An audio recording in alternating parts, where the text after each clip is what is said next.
Welcome to Movie Debut, everybody. This is Dan bringing us in, and we have a wonderful 150th episode coming at you, and we're all laughing at each other continually right now because we've been making jokes for the last 15 minutes before we recorded. And now let's try and do straight face and record. I don't know, you guys. We watched a really fun film. I'm not going to spoil what the film was because Aaron gets mad at me when I do that. We have a routine. Let's stick to it. We do have a routine. So who are our guests joining us tonight? Our co-hosts, our wonderful friends and compatriots. Well, this is Aaron. I'm glad to be here. Thank you for joining us, dear listener. I am our claw trap expert. It's an excellent expertise. Mine's a little more basic. I'm Blake. I'm your Sean William Scott expert. Mm-hmm. He was the animal trainer in Old School, and he improvised most of his lines. He did. And I'm Brian. I am your two questions expert. At the end of this film, the protagonist will be asked two questions. Two questions. So, two questions. Aaron. What size coffee and what heat? What heat, yeah. Mm-hmm. So, we watched Wrath of Becky. Which is a secondary film, not necessarily a... It's a sequel. It's a sequel. I guess it's a sequel. It's absolutely a sequel. It's 2 years after the original events of Becky. All right. So if you haven't watched Becky, Becky was an independent film put out about a young girl who witnesses the murdering of her family and her father by neo-Nazis and then runs away subsequently she gets put in foster care and she runs away. Unstable family. And gets picked up by someone who cares enough to not care about her past and just say, I'm going to give you a stable place to grow. There was a grace and acceptance of accepting this young person who was troubled without asking too many difficult questions. Yeah. And then it comes out, herself, like the poor woman who did take her in was like, I've been in your place. I know what it is. I'm going to support you because women need to support women, regardless of what those other people say in this film. It's also sweet, jolly, big dogs. But to back up a few steps here, I'd say I had not seen the original movie in the franchise. Correct. I don't really feel like, I don't think that put me at any real deficit or disadvantage. I was able to enjoy everything that was going on in this film without having that prior, having seen the first movie originally. I was going to say backstory, but that's not really the right word. Just previous adventure. So it does explain it some. They do a couple flashbacks in the beginning and towards. Well, I think what it mainly does explains who Becky is. Am I the only one? The key thing. Am I the only one who had not seen the original? No, none of us have. None of us had seen the original. Oh, okay. And dear listener, this is not a widely released film. No, it's independent. It's a studio indie film. Mm-hmm. But I think all four of us really, really enjoyed this film. Agreed. And I would suggest you go out and find it. It's available on Hulu, I believe. We also had a couple of beers with this before we get too far into the movie. And unfortunately, we're going to probably poo-poo on these beers pretty hard because, well, it is fall time and it's almost Halloween and we're trying to celebrate a little bit. And I got a pumpkin beer and a stout. Neither of them. I mean, so you put a lot of wolf hair into both beers for the werewolf theme. There's going to be some discussion about those in a bit. So I think we'll have a vigorous and healthy discourse. Well, we had the Wrath of Becky. We had a Grains of Wrath pumpkin beer, and then we had a Culmination Terror in the Isles, which is an ode to movie madness. Which, if you're in the Portland metro area, you know who Movie Madness is. That's a great video rental store that's been around for like 40, 50 years. Mm-hmm. And they're primarily DVDs now and some VHS, but they do all independent. Majority are independent films. Great place to go if you're not streaming a lot of stuff. We'll talk about that more later. A fun fact about the Movie Madness is Dan took us there, and then he had to make Brian and I leave because we wouldn't stop just perusing the aisles. Yeah, we kept on picking things up and 40 minutes later, I'm like, can we go now? Fondling the DVD. They had every Shaft movie. Dan, you should know better. Yes. You were touching the movies? Yes, we were. Inappropriately. Looking at Brian was. I was reading the back like a gentleman. Yes. All right, so Becky, Wrath of Becky came out in 2023 as an independent horror thriller film. We call this a revenge film. It was 2 years after. I call it a current era Grindhouse film. Yeah, it's current. But revenge film is correct. Revenge is more. So she escaped the violent attack against her family in the previous film. So 16-year-old Becky attempts to rebuild her life in the care of an older woman, Elena. However, when a violent group known as the Noblemen break into their home and attack them and take her beloved dog hostage, Becky must return to her old way. Becky must return to her old ways to protect herself and the dog. Because real quick, plot spoil. Becky is played by Lulu Wilson, who played Becky in the previous film. Yep. Elena, her, I guess, caretaker / roommate, housemate, was played by Denise Burse. A maternal figure. Maternal. Yeah, maternal figure. She's like, I know you're screwed up. I'm going to pick you up because I want to help you. Yeah. She's kind of like a caring aunt. Yeah. I would say. A source of stability and support. Auntie. Yes. She's an auntie. She's been in a lot of pretty fun films across the years. So, yeah, So, nice little career. Say, kind of violent, like modern grindhouse revenge film. Kind of just as a question for all of us here, did you think like the violence? I thought was like well designed, like well choreographed. I'd agree. Well, It wasn't gratuitous. It was subdued. It was not gratuitous. Right. There's no green screen. This is all practical effects. There's an exploding head, which was very reminiscent of all of the pre-1990s era. Yeah. Like, it's going to explode, and it's wax figure. Blah, but then blah, there was blah. an arrow through the like jawline almost Yeah. attack. And now that Aaron's brought this up, maybe it's less grindhouse, because grindhouse is typically more just low budget, go for the gore horror.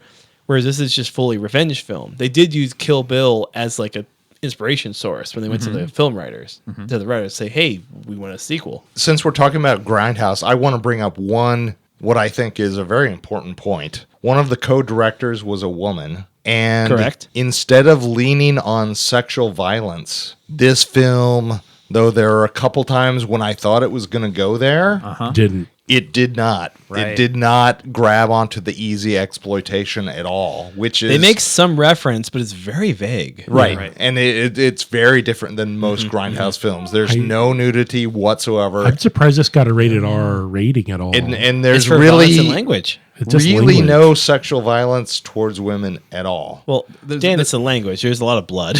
There's a fair amount of blood.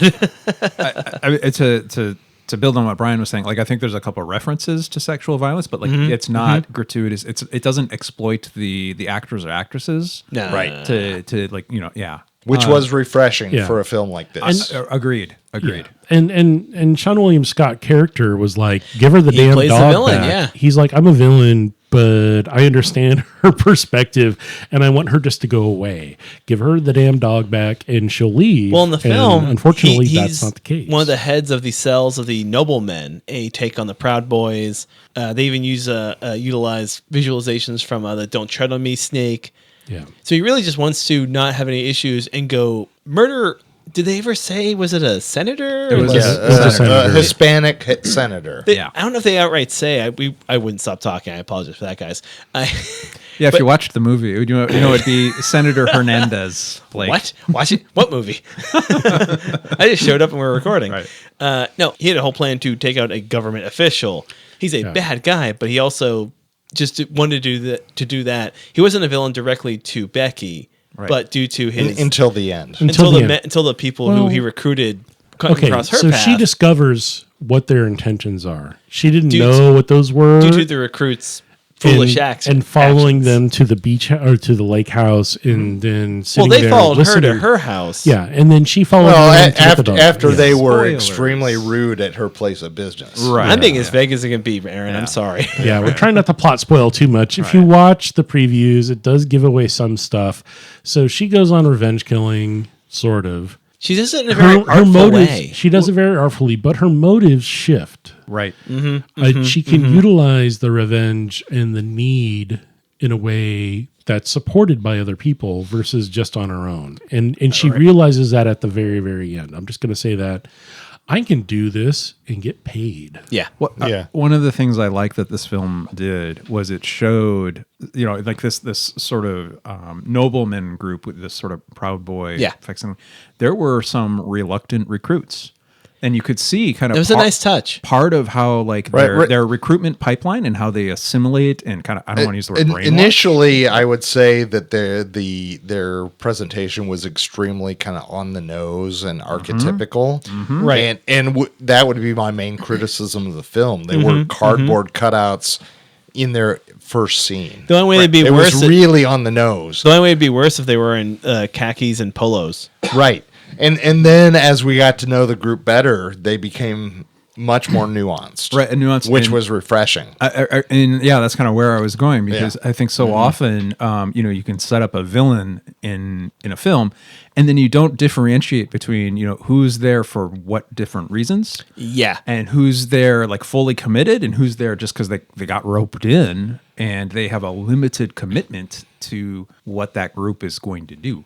I think that movie did kind of a nice job of showing that, Kind of. I would say there were 3 or 4 different pathways out of the 5 main bad guy character. Well, I guess antagonists. 6 Yeah. antagonists. Yep. Yeah. There were probably 3 or 4 pathways. So one thing I want to ask about, you guys might remember we watched last year, there was a Finnish movie, Sisu. Yeah. Yeah. Sisu was amazing. And if you could, for our listener, compare, if they've seen Sisu based on our earlier recommendation, how would you compare this movie to that? Well, if you Sisu, you should say Su. So I would there's- compare Sisu to more revenge film versus like revenge film with a lowercase r and f.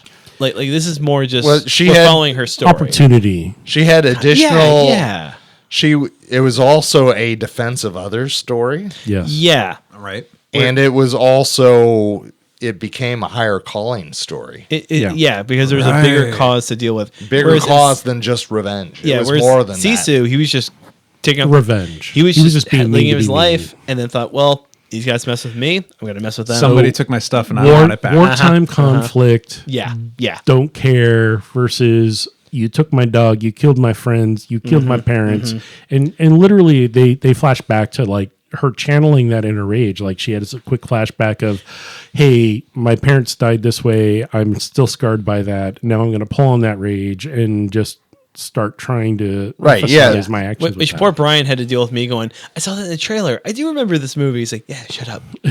Right, yeah. So it is well connected to the first story. Yeah. By maybe three or 4 flashbacks, and also an omniscient narrator. Yeah. But through those devices, you know exactly what's going on, even if you haven't seen the first film in the series. Yeah, it's not sloppy. It's pretty clean cut for Very getting clean. into a sequel. Yeah. Aaron, what are your thoughts on the use of a lake and a cabin in out there? We couldn't Yeah, tell. what are your if thoughts this on is- lakes, Is this Aaron? is this Minnesota? Is this Minnesota like? Are there 1,000 lakes there, bud? Not 1,000. There is actually like 10,000. 16,000. Oh, But- 16,000 but lakes. But are we're lakes there, humble. bud. We're humble and self-effacing, You're so we humble. don't Oh, yeah. make the other states feel quite so bad about their appalling lack of lakes. We only say that we have 10, even though the real number Virginia is for lovers, so back off. 10,000 lakes. You know how many 10,000. lovers you can get around lakes if there's We have 10,000 so many of them? beautiful leaves. I know. It's a weird so podcast. from the setting standpoint, this was summertime, not fall, because I Right. didn't see any turning leaves, but it Right. did look Right. very Midwest Minnesota-ish. I don't know. No, these were deciduous forests we were in, Dan, Okay. not coniferous forests. So this Okay. would be eastern United States. Which I apologize so- for as a former Virginian. But I would say, so cabin culture, where I come from, is kind of a transplanted from Nordic countries where there was a strong immigrant influence from Norway and Sweden, where they had cabins and in the old country. And it was really a way of connecting with nature. It was a way of bringing your friends and family up for a shared retreat. And it was also kind of a quiet sort of stress relief for communing with nature, getting outside. Forest bathing is a real thing. It's a real term I'm not making up. it is real. It is real. So, like, there's this idea of cabins and connecting with nature. Then there's also kind of a different current you find in some parts of the United States where you have people who maybe are distrustful of centralized government, people who are libertarians, people who want to own their own land and have nobody tell them what to do on that Those land. who use the terms live off the grid, other people call them preppers. Well, preppers are a kind of, I think, a version of that. And I'm not making any sort of commentary on the ideology, but I think they're just two different cultures that are kind of located in the cabin type space. There's overlap. It's a Venn diagram, and there's a bit of overlap. There's nothing in the overlap of like I'm going to up for Labor Day for a barbecue with my friends. So I'm this- going to look at make those a bo- bunker. to me- Look at this those is- boys in camouflage. Oh boy. Yeah. So they had a dock on the lake. Right. But this was not a cabin. This was a house with the exterior that looked like a cabin, but the inside was not a cabin. I would call that a log cabin. That was it was Really? it was constructed of logs. glamping? You saw the outside was constructed by logs, but that inside did not look like logs. That inside looked like drywall at a house. So no, the inside had logs. It was log. It Dad had and a Dad are view. fighting again. It was a beautiful. There was a beautiful flagstone fireplace. Here was we in go. there. But this was a log cabin. It was completely a cabin. I'm going to agree to disagree. I'm gonna agree. You're I've- wrong. I've- This week on House Hunters, It's a house with drywall. It's a I cabin. retract. I am not the clamp trap expert. I am the cabin expert. All right. All right, Dan, we got to restart. In regards to trapping, so the bad guys lived on a house on a lake. Yes, they did.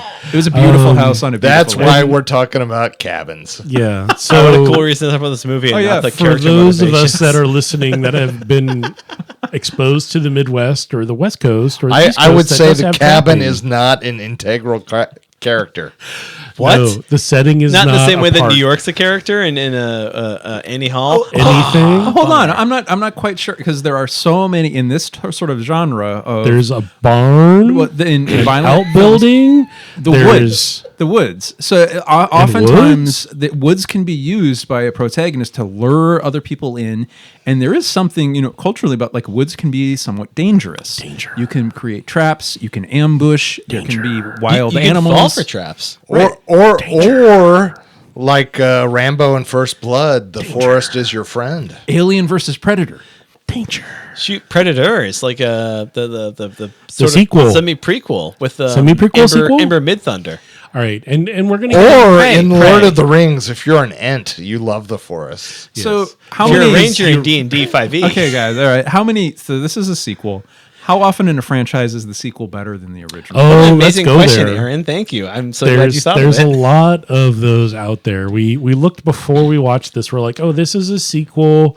How many sequels are better than the Lord of the Rings 2? There's a lot Well, frankly, of really good movies that have sequels that tend to be a little better than the original. but Not it used to be necessarily calling the first one bad. It's just the second First, one's let's better. acknowledge none of us have seen the first film in the Correct. series. So we don't really right. know. So We don't don't know. really know. and but it used to be a But rule. this is a great film. We're It going to used to be digress. a rule in Hollywood Yes. that any sequel to a good movie was bad, typically.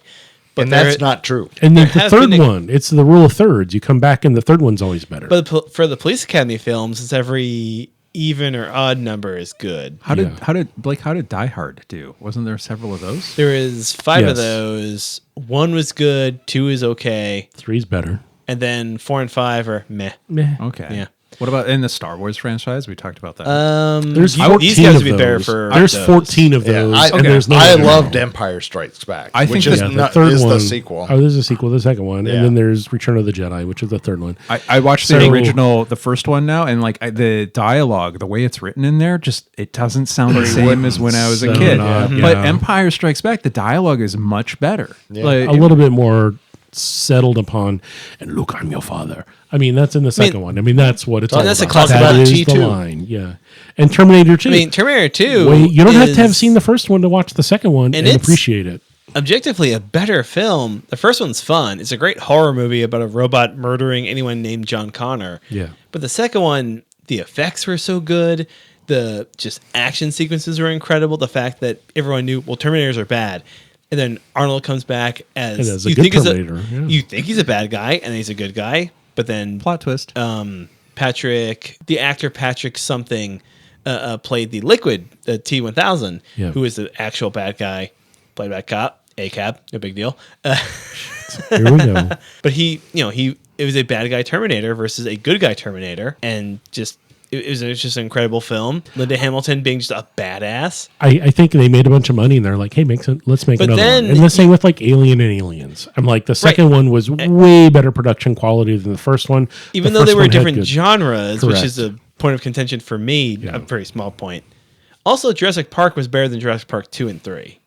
Yeah. So it's not a Yeah. steadfast rule. Correct. But there's some films where the sequel just happens to be way better. Well, I think for a long time, for decades, we sort of got used to a sequel being not quite as good as the first one because there Right. wasn't the novelty factor of what this new story was, and it Right. also it often was the studio just trying to cash in Yeah. Yep. on the concept. Like the second, Gremlins? I mean, Gremlins 2: A New Batch is incredible. It's insane, but it's so fun. The Saw 2? No, the dead guy being carried around. Weekend Oh, at Weekend at Bernie's. Weekend at Bernie's 2 is 2. awful. It's really bad. so bad. He's brought back to life by calypso music. Yeah. Messed up. But the first one's okay. So, like, Friday are you the saying- 13th. The second one's when they introduced Jason. Right. So that's technically a classic And then, like, in the genre. Hellraiser. I'm like, I mean, if you're thinking horror Well, and thriller films, but there's for- a lot of. For Nightmare on Elm Street, it's Yeah. the third one. Yeah. Dream So, Warriors. dear listener, if you have a favorite sequel, the franchise that you know and I love, do. Ninja Turtles 2: The Secret of the Ooze. Secret of the Ooze. Well, It's Thanks. not good, but I love it. like I was going to ask our listeners to send that in to tell us, like maybe there's something. Yeah, we should mail to watch. Dan's address at Dan. Give your address. Yeah, no, let's not. Dang it. 555. Brian Doxson. 555. 555-1234. Find Dan and tell him. Yes. Find our friend Stan. Go to any Please brewery complain. and find Dan. Yeah. So there's a lot of good things about this movie that we appreciated. There's a lot of single camera takes. There's some interesting natural settings. A lot of this, there's no green screen. I asked Brian, like at the very beginning, it was taking place in a house. And I was like, can you see the ceiling? They're like, yeah, well, this was shot in a house. This was shot in a house on location. on location, not and, in a and studio. actually, looking it up beforehand, this was shot in 16 days, wow. which is an Really fast. amazing. So this is clearly an indie film Yeah. because So- it was shot super fast. A Hollywood film Weeks, is about months. a 90-day schedule. So Brian, what contributes to a longer schedule? Is it just more moving parts? Is it just like bigger names? Is it It's like in a typical sense? You don't have to have exact answers, of course. Yeah, so it's primarily the luxury of retaking shots over and over and over again, and makes sense. resetting new locations and right. getting things just right, I was thinking. and getting backup shots and getting secondary ideas in case we want to change the story later. Yeah, cow. there's always when they do the DVD release or digital release or any more VHS Yeah, Please releases, buy physical. other Movie to other Beer shots. says buy physical. Yeah, there's other shots that are released with this, the deleted scenes as they're known as, and there's a lot of interesting information that can be found in those deleted scenes that may have preference and or pertinence to the storyline that they drop out. They're like, yeah, okay, well, we'll just leave that out. And then you're like, oh, that would right. actually really help the storyline after the fact when it's released and stuff. But it's not and you see them monetarily later. feasible to put in Yeah. for whatever I was reason. going to say, this essentially has 8 characters and like 3 locations. Yeah, pretty You know, much. so there's the cafe, Yeah. there's Becky's house, and then there's cabin. And then, we Yeah, have yeah, Elena, makes sense. and And Becky. there's not a lot of big stunts, Right. Okay, And so but there's at the very, very fewer- end, there was an office shot. Oh, okay, She's in an yeah, office, and Ben. then I there's would back barely in the count woods. that. I was thinking that too, Dan. I don't think that counts as much. because that looks That's like a more of a- studio shot. That feels more like a setup for a threequel. But I Yeah. think if there's a movie that's got a greater number of characters, like more than 8, and then also a greater number of locations, I think that's got to add to the number of shooting days. Absolutely. You just have more Right. logistics. Right. To try to get one thing I want to say before we pivot to beers, this movie did a really interesting thing with Becky where she would have dialogue she was speaking, and it would be interspersed by this monologue of what she was thinking. And so she would, have something where she, was saying something to another person. Oh yeah. And it's yeah. her thinking out loud, And then, basically. and then she would have this monologue of like, this is her internal thoughts and how the divergence. thought of You're referring to when the guy said, "I wanted butter on my toast already," and then she referenced that. And So then there's when that. she goes to there's the coffee, with her foster parents. There's when she's Right. fighting the major antagonist. This happens throughout the film. I thought that was a really interesting way of showing here's how Becky's presenting herself in the world, but then Yeah. her interior Right. life is different. We are allowed to see what's going on in her head. Yeah. I'd agree with that. That was really and that's a good way to do the character development. And I think there was especially in an hour and 20 something Yeah, minute this movie. is a Like, short- it's this a is a nice, digestible chunk of movie. In this realm of 2-hour films, like cinemas, like cool. Give me hour 20 minutes. So Yeah, this is give me just 80 a minutes. fun, entertaining Give me film. 80 minutes of film. totally appreciate the fact that this is realistic. None of How the so? special effects and none of the guns and none of the munitions and none of the things they're using. Endless ammo clips. There's no endless ammo. That's right. No There's Hollywood, nothing. Hollywood clips. There's very little gunfire actually in this film. Right. There's a couple of one explosions. scene, yeah. There's again, this is all practical. There's no green screen, blue screen shit going on. This is legitimate, as you said, 16 days, start to finish. Everyone knew their role. Everyone knew how to do it.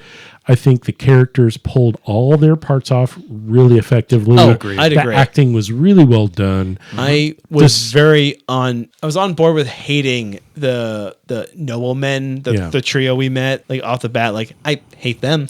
I can't wait for them to suffer. But they were all individuals. They weren't cardboard cutout at all. They all had They inhabited their roles very They well. inhabited their Yeah, roles, yeah. and I think they represented what it is to be a part of that cause, and how we were saying, In hey, the whole those realm. people are here. Yeah, I mean, everyone's an individual, and they have their point of view, but they have this thing that they're sticking to, and they're going to try and do something based on that belief, and it may or may not be what they actually believe, but they're going to do it because they're a part of a group. And some of them realize this is not what I believe, and things happen. and there's group dynamics, realistic group Yes. dynamics that happen with these characters. I thought that was also really well done. If anything, that was my biggest complaint with this film is not enough Becky. Yeah. I was glad to see like these guys all have interactions and deal with each other and have development. Maybe I need to watch the first movie to get more Becky. Maybe I feel like Becky was like 50% of the screen time, wasn't she? I think so. Yeah. I kind of want more. I wanted more Becky. One question: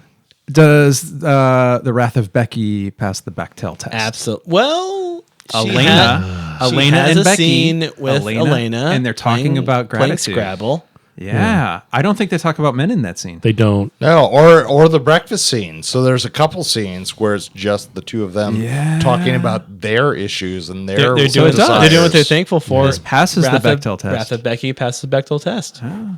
Nice. Okay. Good catch, All Aaron. right. Good deal. Aaron's more woke than the rest of us. That's cool. It's It fine. is, Whatever. yes. I'm That's just all right. aware. It's Jeez, here we go. I know you're aware of is delicious beers. Yes. I am aware of some delicious beers. Some delicious beers. Not the ones tonight. I loved them. I can't And wait to yell at you guys about Here's it. the part of the podcast where we're going to switch over to talk about beers. So we watched The Wrath of Becky. Cue the can opening noise. Interesting sequel to a film none of us have watched. Cold so Becky. we went in cold. Which, piece of trivia. Yeah. Apparently, Kevin James is one of the neo-Nazis in the first film. So this film carries over the theme of typically comedic actors playing villains, with Yeah. Sean William Scott playing a villain. Yes. So hopefully, if they do a threequel, More comedian. with I Jim don't know. Gaffigan. I mean, Jim Gaffigan as a neo-Nazi would And make Steve sense. Martin. He's blonde as and hell. Steve Martin. Steve Martin I could see, but I don't know about the rest of them. No, not Steve Martin. He's Oh too my charming. gosh. All right, He's too old and so cuddly. the other day we knew we were watching this film, and Dan was out and about and said, "Hey, we're going to stop by Chill and Phil and get some food at the food cart pod." And The then we're gonna Royal look Week, for- because Blake was at work. because I was solo, and I ran across a couple of interesting things. So Grains of Wrath, be it the Wrath of Becky, I was like, hey, that sounds really interesting. We have had a few beers of theirs before, and this is going to be Halloween time when this episode comes out. So let's pick a pumpkin ale. And unfortunately, as some of us, Yum, yum, yum. Sorry, go ahead. I'm sorry. it's not a bad beer. I'm just going to preface it with that. It does have Marketing copy. marketing copy, and I think our friend Aaron over here is going to give us the rundown. Spiced Autumn Brew. Geez, I messed that up already. Spiced Autumn Ale brewed with pumpkin, cinnamon, ginger, nutmeg, and clove. Flavors and aromatics of fresh ground spices and fluffy pumpkin pie. A smashing pint for your spooky season. So 7% ABV, doesn't have IBUs. So this is more pumpkin pie spice than pumpkin. The pumpkin is Yeah. there on the front to back, but it's subtle.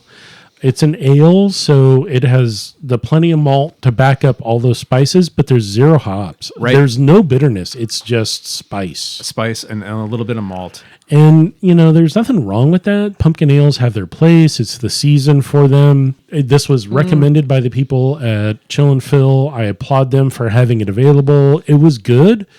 I just don't think it went with the movie at all. Well, I don't think it went with the movie, but also I will identify myself as a person that's doesn't find the need to put pumpkin spice into everything or many things. I like pumpkin He who pie. controls the spice. Right. I like the spice, sure. But I like pumpkin pie, but I don't want to drink a beer that tastes like pumpkin pie. Correct. And I did get more pumpkin on the back end of this, more on the tail. But the pumpkin spices, the cinnamon, ginger, nutmeg, that was there kind of throughout. But I don't know. Just as beer flavors, that more power to the people that enjoy that. I'm not one of them. I'm not a pumpkin spice latte girl. I am not going to drink this beer. I didn't mind it. It did not match the movie at all. Like, zero. we can get into what matched the movie after we get through the 2 beers, but That's the second question that Brian's going to ask of his 2 questions. Yeah. oh, I ruined. I'm sorry, Two questions. guys. 2 questions. I liked it okay. I feel like the high note of pumpkin beer is Elysium. Elysians, They yeah. do a pretty good pumpkin beer every year. They do every like time 5 pumpkin beers every Every time I year. taste one, I think it's be Variants. terrible. Yeah. It's actually pretty good. Yeah. It has a nice balance of beer flavor to the pumpkin flavor, like the nutmeg and cinnamon, really. Yeah. But this one I liked. It just didn't match the film. Yeah. Yeah. Brian, be mean. Be mean. I cry. hate pumpkin beers. I hate pumpkin spice I'm coffee. crying. I hate pumpkin flavored everything except for pie. I love pumpkin pie. So you love eating raw pumpkin? Yeah, I would prefer that over this. All right. Well, we've got a raw Squash? pumpkin here. Eat it on the podcast Yeah. live. Oh, he Yeah, did there it! you Oh go. no, I feel so Yeah, silly. Yeah. I'm sure some people would have liked this beer. I did not enjoy this beer. It really didn't match the film. No. And I, having gone into this blind, other than just seeing a little of the previews, I was like, let's just pick some fall classics out and go from there. And Blind like a blind melon? like a blind melon, or let's go into this with open hearts and open minds. And yes, this is a pumpkin beer and it's a fall beer. If you do like those combinations, check this beer out, because if you're in the Pacific Northwest in the Portland Metro area, Grains of Wrath out of Vancouver, Washington does Yep. Camus.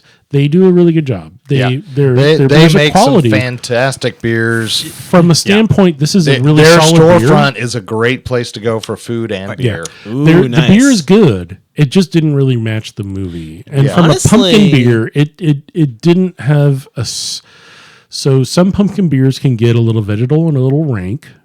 They can Yeah. really express the vegetalness of the pumpkin fruit Just in like a a way real that's pumpkin. inappropriate.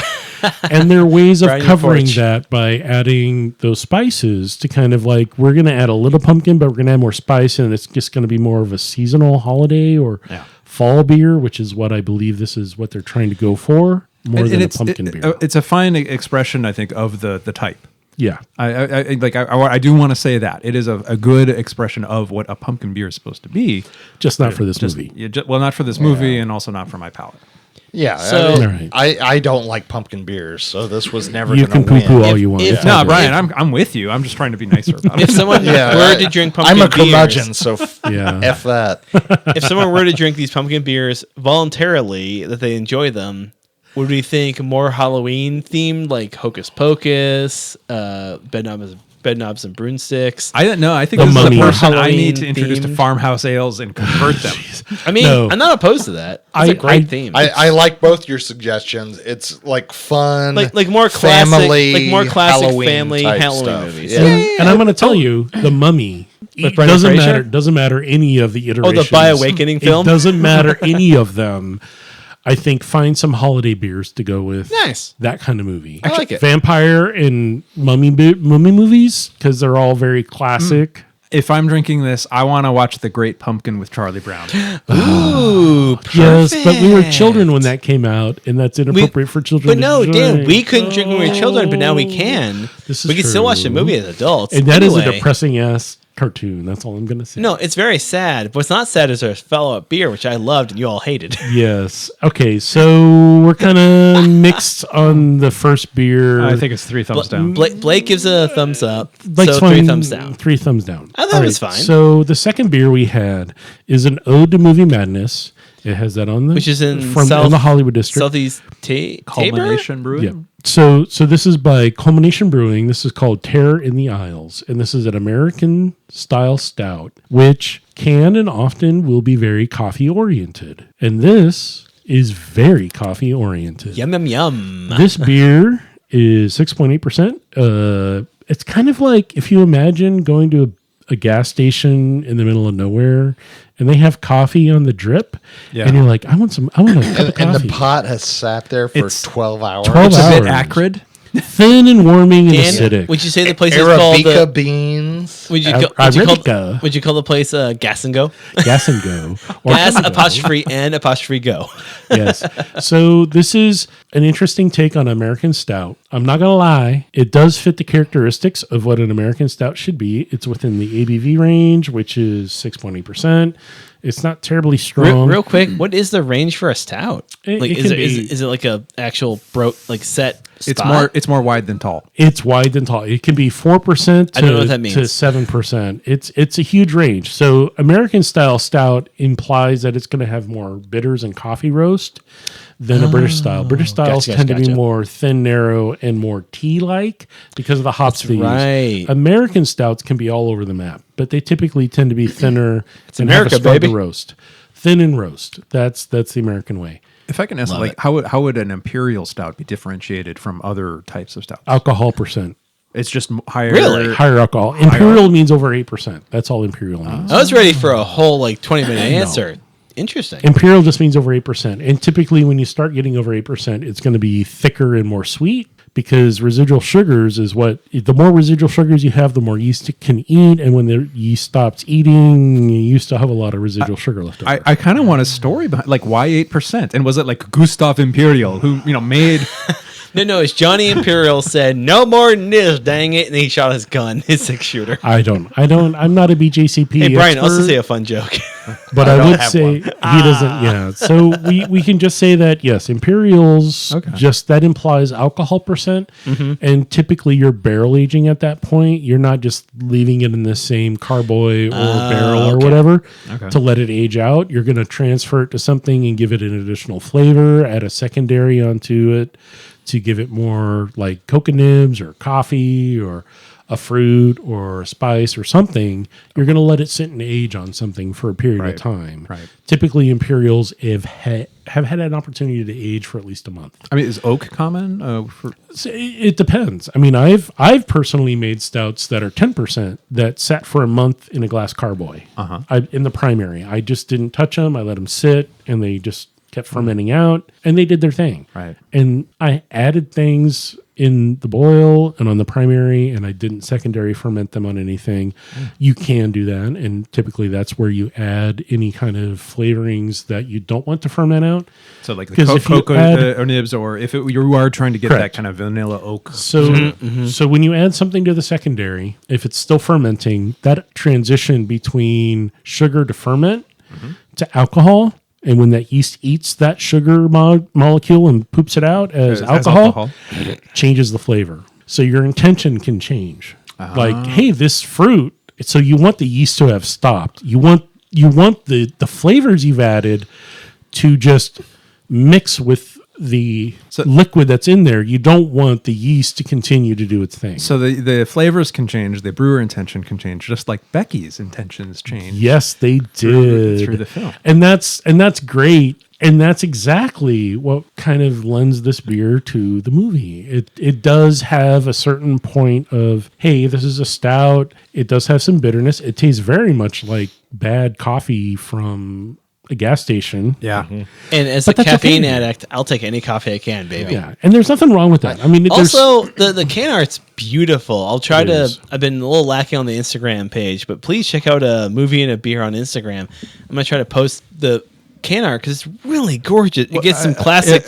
It gets the Monster Teen Mash. Wolf.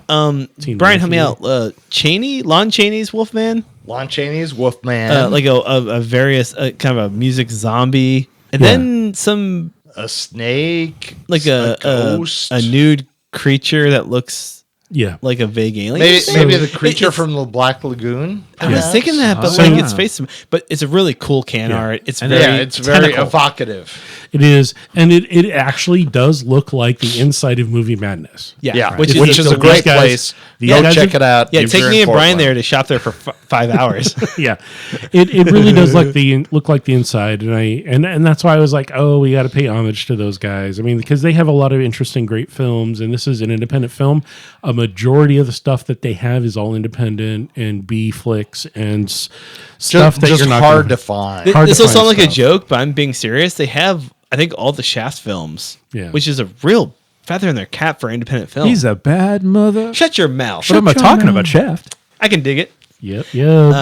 Dan, I would love to. We don't have to do this, but maybe do this beer again while they still have it before it runs out for the podcast for like a different episode. Like, I would love to try another Movie and Madness themed movie. Yeah, we can find some weird. You can cut that off if you want because I just jabbered a lot. Yeah, no, it's Yeah. all good.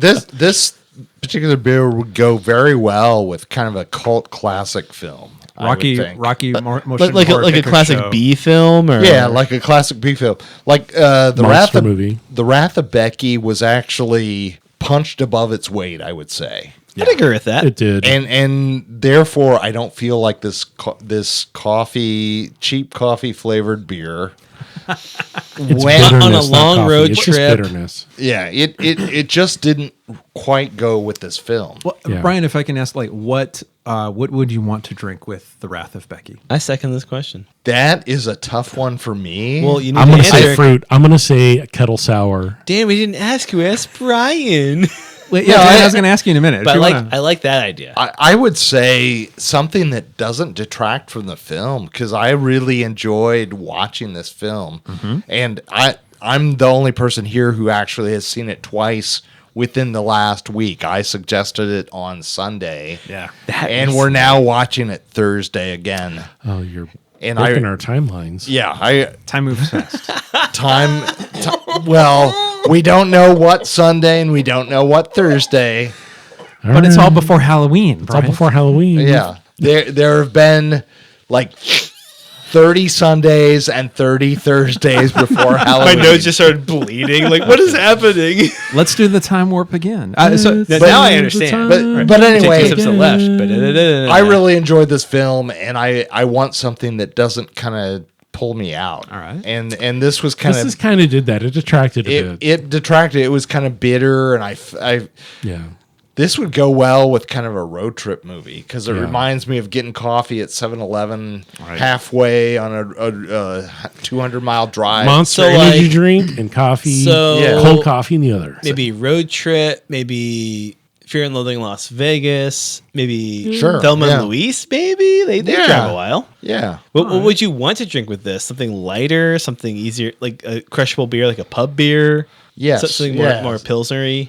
And Dan, you were Something saying lighter, yeah. kettle. Makes sense. I was thinking kettle Kettle sour. sour. Like Sour something, would make a lot of something with a sense. lot of fruit that's just going to be pleasant on the palate and not detracting. It's Right. just like, oh, it's like fruit juice It's because a she's well young. lit. It's a well lit movie. Yeah. It's not dark and spooky. It's like no, it's it's lit like a daytime soap opera. I agree. I want something that's got some fruit overtones. I was thinking more like pineapple, mango. Like Ooh, that's not bad. That's a something great I've had suggestion. recently was the Deschutes lemon shandy. Yeah. Would go really well with Yeah, this yeah, film. That sounds Ooh, amazing. that's a lemonade. That's like 50-50 lemonade that they did themselves. Yum yum yum. And their Pilsner. So it's super light lager, just really crushable, 4-something%. Just Let's really drink good beer. Let's drink that with a movie that doesn't match it.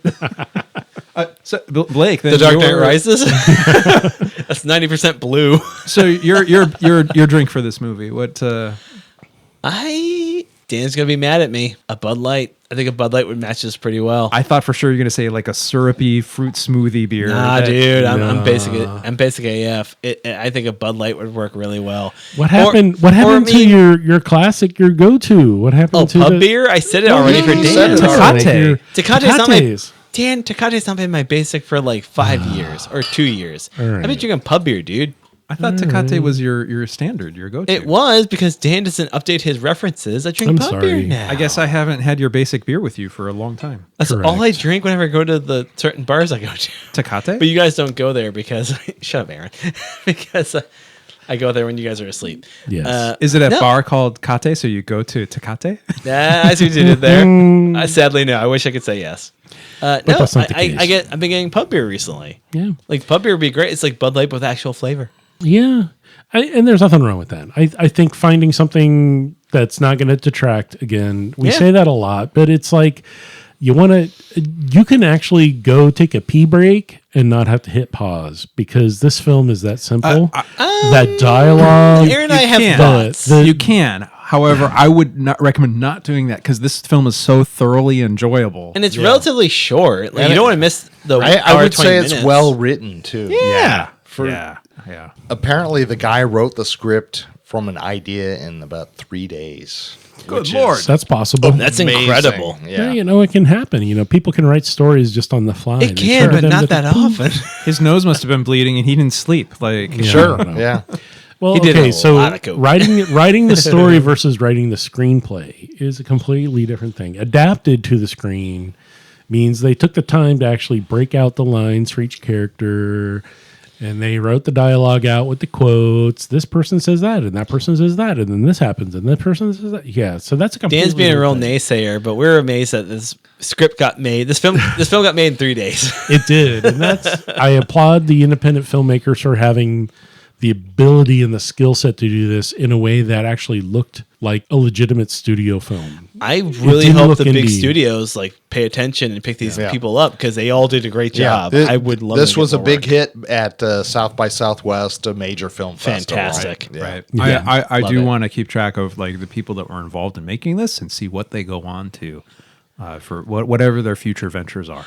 I'm gonna make Dan pay attention, and we'll get the same beers when these guys make another movie, and we'll try it We again. could do well. I don't know. The Yeah, the seasonal beer is seasonal. going to be These hard. We'll all these be are dead both by then. seasonal. Okay. Well then let's help the creative process. So Blake, I'll have you go first. There was Becky. There's the Wrath of Becky. What's the third movie in the Becky's franchise? Vengeance. Becky's no. That's Becky's Vengeance. That's my Okay. answer. All right, Blake, Hey, that's there's your no wrong answer. answers to improv, Dan. All right, yes, Brian- and I'm correct. Yes, and Brian, what's your answer? Becky blows up the world. Ooh, not bad. Becky blows up. Becky world. does Dallas. I was going to say Becky's back. Becky's back. That's the most likely. I think Becky's back is most likely, but Becky does Dallas because there's a lot of rednecks down there, and she scrolled through that list This was of not 300 Texas. names This But was Dan's not. answer is so funny. I'm still laughing. because she's a CIA operative now, right? It's a delightful reference Spoilers. to Oh, It's yeah. delightful reference to To a another classic film franchise that has several sequels. Oh, you know they're gonna do it. Was the sequel better than the original? There's more Dallas doing, so probably, There was extra Dallas, if you know what I mean. and way more doing. Yeah. So, dear listener, thank you for joining us on our journey of all the sequels. To the Wrath of Becky, and Go see it. we're all at this point just drinking water. We've I'm not. enjoyed a few beers. I'm off tomorrow. I can do whatever I want. We're drinking a bunch of water. Some of us drink water beforehand too, but not all of us. So I did. just Every person's thanks for body is hanging different out. and has different needs, Dan. I love water. I'm a Everyone should hydro just- homie. Oh my gosh. Here we go. Aaron, you tell a- me about my body. Are you a hydrophile? No, Aaron told Brian about his body. Did you know that your body is 98% water and it's the vitality of your essence? What about his glasses? Is that water? No. But the purity of essence is so important, and the communists will come in to violate and undermine the purity of our precious bodily fluids. And that's why the CIA hired Becky to be there. spoilers, Dan. Spoiler alert! Spoiler alert! All right. So if you don't hydrate, You're gonna dehydrate. I don't have a funny thing for it. Just don't be a proud boy, for God's sake. don't be a proud boy. And of course, Or a moral man. or a new man. Something. Noble. noble man. Don't be a noble man with your man. dumb fucking snake. Sorry for swearing.